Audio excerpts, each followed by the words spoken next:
बाल गोविंद भगत। क्या पढ़ेंगे? बाल गोविंद भगत एक गृहस्थ थे और गृहस्थ के जीवन में वे एक साधु भी थे। बाल गोविंद भगत कबीर साहब के कहे पदों रास्तों पर चलने वाले थे। कबीर साहब से काफी प्रभावित थे और कबीर साहब के कहे हुए रास्तों पर चलने के लिए हमेशा तत्पर रहते थे।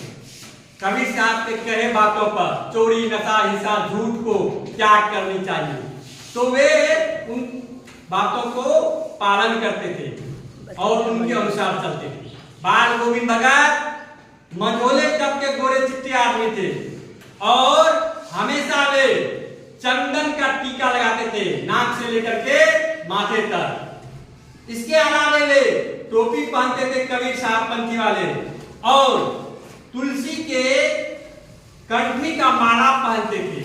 उनके वेशभूषा से और उनके द्वारा गाए जाने वाले कबीर भजन से ये कतई नहीं लगता था कि वे गृहस्थ हैं।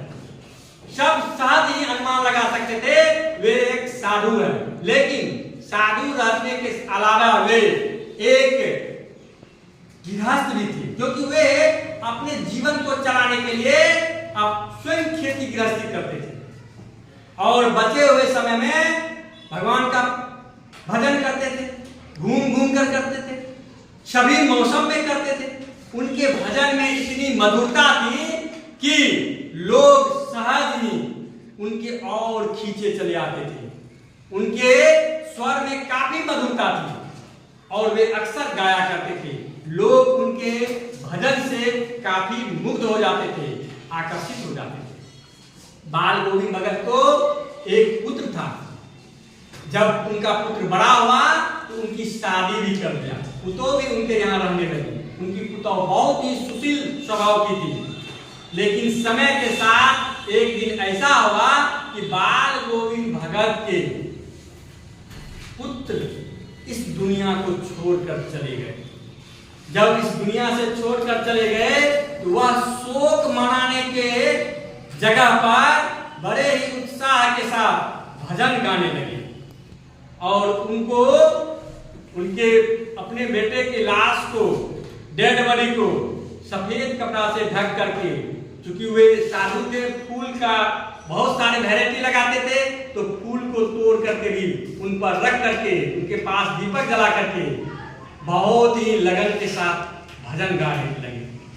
उनकी पुतौह रो रो करके उनका बुरा हाल था, लेकिन वह अपने पुतौह को कहता था, मत रो बाबू, क्योंकि आत्मा का परमात्मा से मिलन हो गया।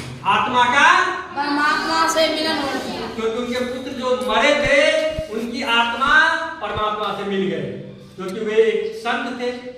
ऐसी सनातन धर्म में मान्यता है कि आत्मा परमात्मा का अंश होता है और एक दिन जब यह शरीर छूटता है तो आत्मा जाकर परमात्मा में विलीन हो जाता है। तो उस सिद्धांत को बाल गोविंद भगत भली भांति मानते थे और उन्होंने अपने पुत्र के मरने का शोक नहीं मनाया, बल्कि उत्साह मनाया, उत्साहित रहा, क्योंकि उनके पुत्र को मोक्ष मिल गया। इस तरह से बाल गोविंद भगत हर समय गंगा स्नान करने के लिए जाते थे, लेकिन वह किसी का कर्ज नहीं देते थे। घर से खा के निकलते थे, 3-4 दिन का स्नान करके वापस आते थे। इस बीच में वो व्रत करते थे, उपवास करते थे, फिर घर पर आकर ही खाते थे। वह बहुत ही सादगी वाला जीवन जीते थे। एक दिन ऐसा हुआ जब उनके पुत्र मरा था, बुला करके बाल गोविंद भगत कहा, आप अपने बहन को ले जाइए, इनकी शादी करवा दीजिए, क्योंकि इनकी पूरी उम्र अभी बचा हुआ है, इनको जीने का हक है, विधवा बन के कब तक रहेगी। अर्थात बाल गोविंद भगत के मन में बहुत ही मानवता के प्रति श्रद्धा, मानवता को वह अच्छी तरह से समझता था, इसलिए अपने पुत्रों को अच्छी जीवन जीने के लिए शादी करने का दूसरा सलाह दिया। जब उनको पुत्रों कहती थी कि पिताजी आप बूढ़े हैं, आपको खाना बना के कौन खिलाएगा, आप इसलिए मैं दूसरी शादी नहीं करूंगी, आपकी सेवा करूंगी। लेकिन उन्होंने मानने से इनकार कर दिया, अपने पुत्रों को दूसरे शादी करने के लिए कहा। वे व्यवहारिक जीवन में जी और जो व्यवहारिक बातें थी उस पर वो ध्यान रखते थे। इस तरह से एक दिन बाल गोविंद भगत की उम्र भी काफी हो चुका था, वो भी इस दुनिया से चल बसे। जब चल बसे क्योंकि बाल गोविंद भगत प्रतिदिन लोगों को भजन सुनाते थे, तो जिस दिन वह इस दुनिया से चल बसे भजन किसी को सुनने के लिए नहीं मिला। लोग को लगा कि आखिर आज ऐसी कौन सी परिस्थिति आ गई है कि बाल गोविंद भगत भजन नहीं सुना रहे हैं। लोग देखने आए, तब देखते हैं कि केवल अस्थि और पंजर बाल गोविंद भगत का बचा हुआ है, प्राण पखेरु शरीर को त्याग चुका है।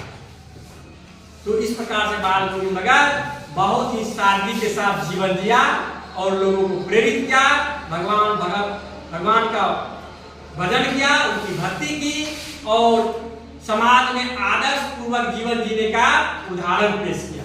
ऐसे महान संत के लिए एक बार जोरदार ताली।